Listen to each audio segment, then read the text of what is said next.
Hello everyone, welcome back to my YouTube channel. तो चलिए इस वीडियो में हम लोग सीरीज़ जो एक चल रही है बायोलॉजी की सीरीज़, जितने भी प्रीवियस ईयर एंट्रेंस एग्ज़ाम हुए हैं नीट के, तो मैंने पेपर कराना शुरू किया था 2001 से और अब 2019 तक पूरा कवर कर चुका हूं। तो ये बायोलॉजी का पेपर है, केमिस्ट्री भी साथ में चल रही है।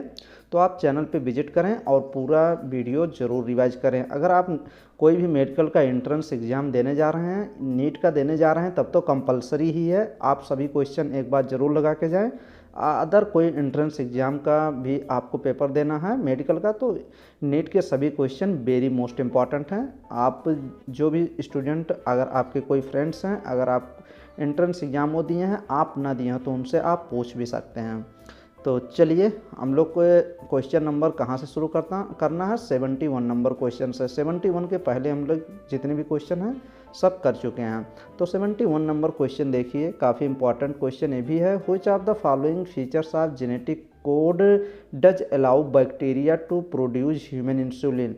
ह्यूमन इंसुलिन जो बनाया जाता है, बैक्टीरिया से ह्यूमन इंसुलिन बनाया जाता है, तो वो जो जेनेटिक कोड्स यूज किए जाते हैं उसके फीचर्स बताने हैं। रिकॉम्बिनेंट डीएनए टेक्नोलॉजी के द्वारा जो ह्यूमन इंसुलिन बनाया जाता है बैक्टीरिया से, तो जेनेटिक कोड्स कुछ यूज किए जाते हैं, उन जेनेटिक कोड का फीचर बताना है।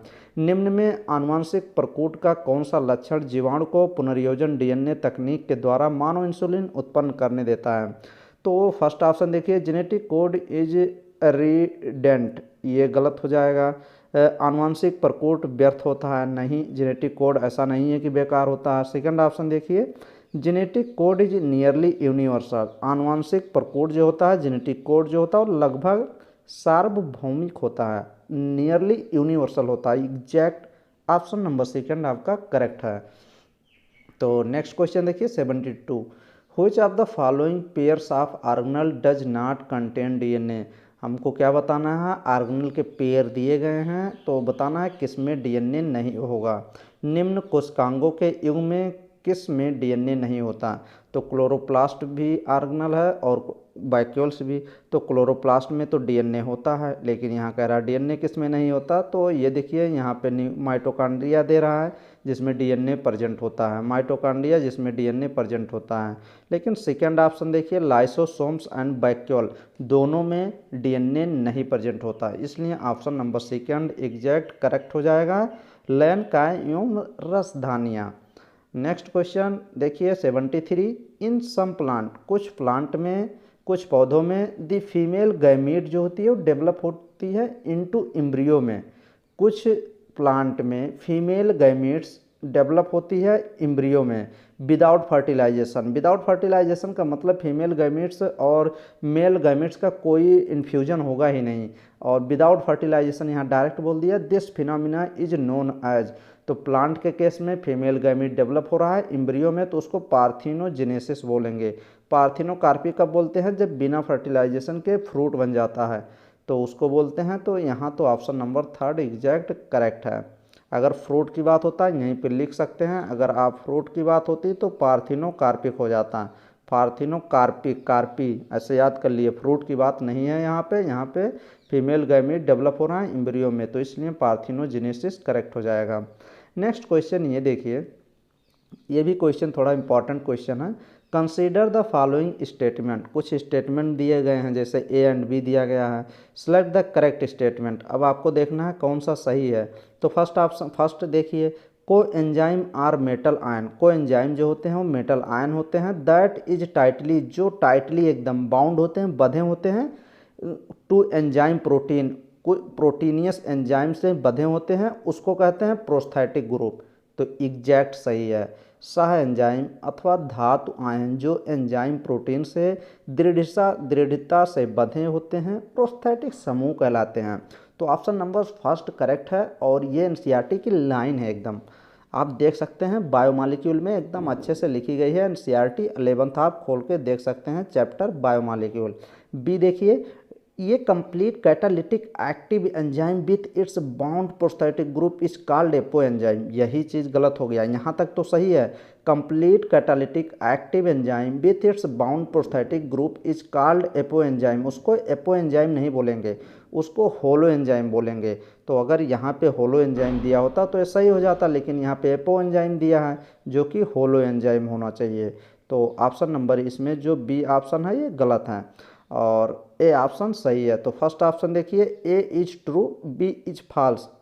ए सत्य है लेकिन बी असत्य है, मीन्स गलत है। तो ये सही है, ये सही नहीं है। तो ऑप्शन नंबर इसमें आप फर्स्ट ऑप्शन एग्जैक्ट करेक्ट करेंगे। Next question number 75 number question देखिए।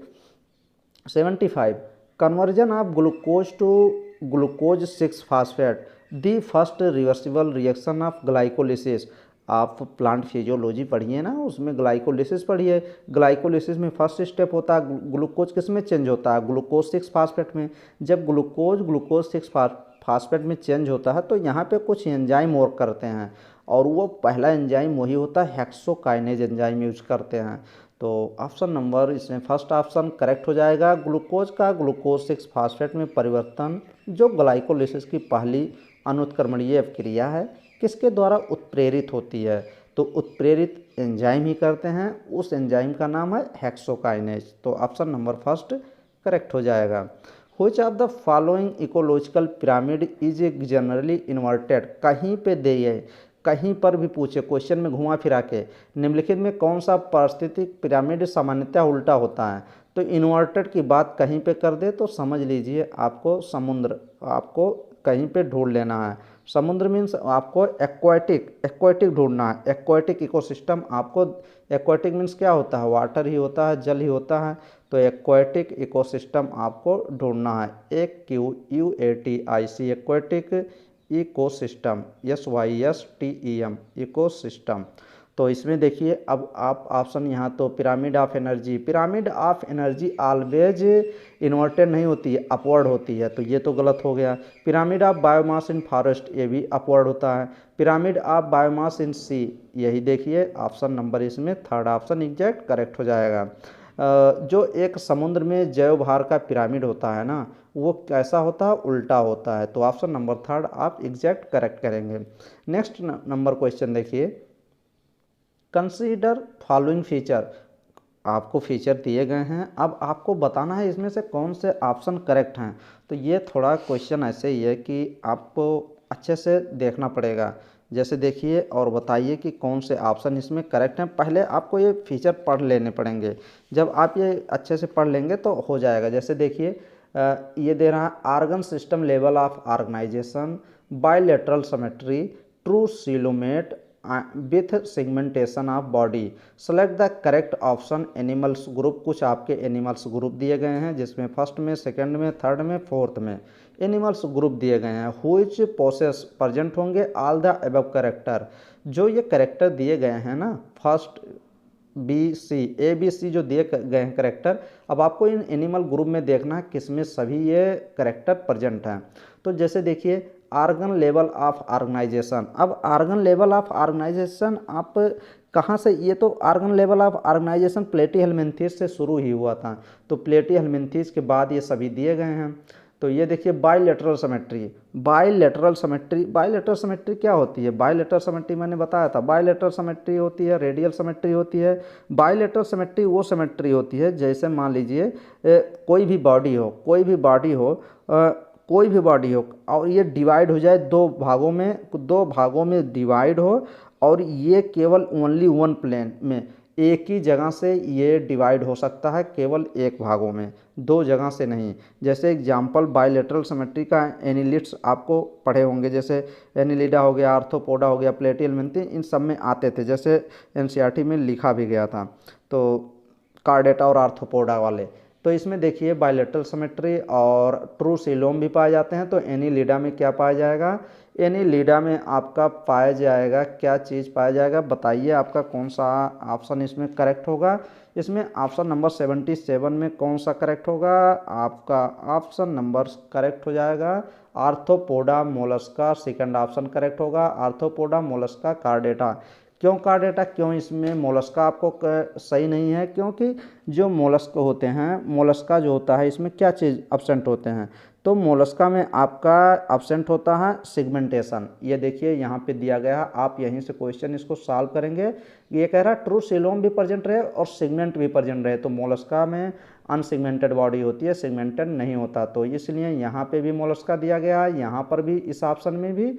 और ऑप्शन नंबर आपका फोर्थ ऑप्शन देख लीजिए, एनिलिडा, आर्थ्रोपोडा और कार्डेटा दे रहा है, तो इसलिए ऑप्शन नंबर आपका फोर्थ ऑप्शन जाएगा। यहाँ पर भी मोलस्का, यहाँ पर और आपका यहाँ पर, इसलिए ऑप्शन नंबर आप कौन सा लगाएंगे, फोर्थ ऑप्शन आप करेक्ट करेंगे।